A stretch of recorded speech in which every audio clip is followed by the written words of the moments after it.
Hi, today in front of me is ZTE Axon 30 and I'll show you all the box accessories with which our device comes.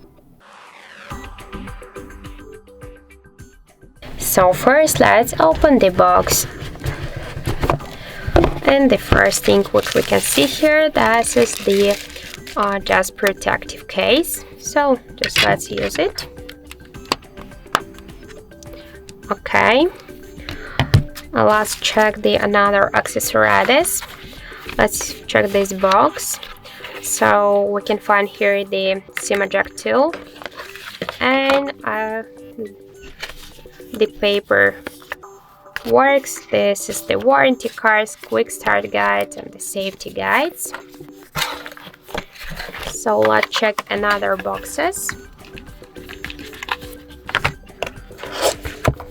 Let's open it, and here we can find the charger brick, the original ZTE charger brick with all of the specs, and also we can find here the earbuds and the 3.5mm headphones adapter.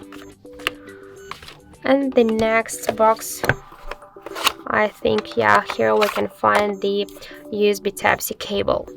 So that is the of the box accessories with which our device comes. Thank you for watching, and if you find this video helpful, don't forget to leave a like, comment, and to subscribe our channel.